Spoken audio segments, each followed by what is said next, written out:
Баршаларыңызға қайырлы күн, сіздермен Төлеуқұл Айзат. Менің каналыма қош келдіңіздер.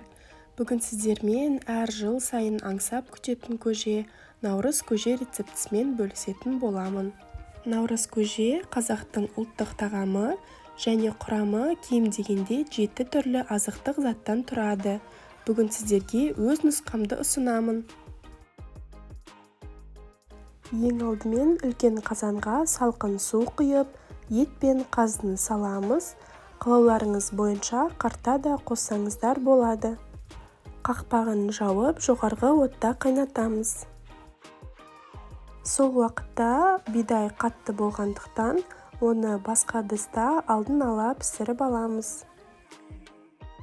Етті ең бірінші жоғары отқа қойып, осылай қайнаған уақытта көбігін аламыз. Және сорпаның дәмін тексеріп, қажет болған жағдайда тұз қосамыз.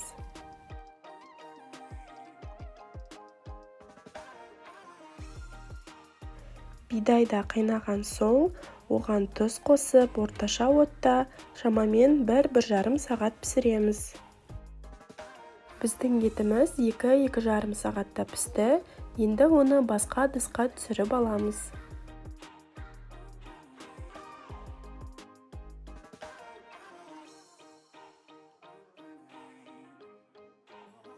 Кейін 2-3 мәрте сорпаны жақсылап сүзіп аламыз.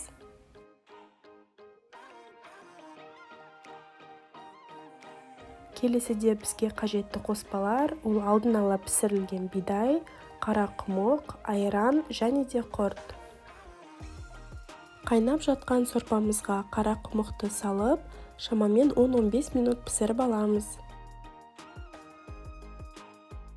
Және де ет, қазы, қарталарымызды турап аламыз.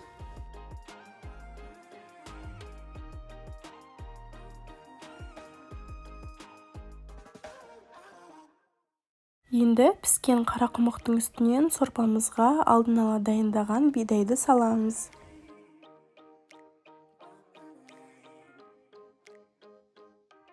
Кейін олардың үстінен айран мен құртты қосамыз.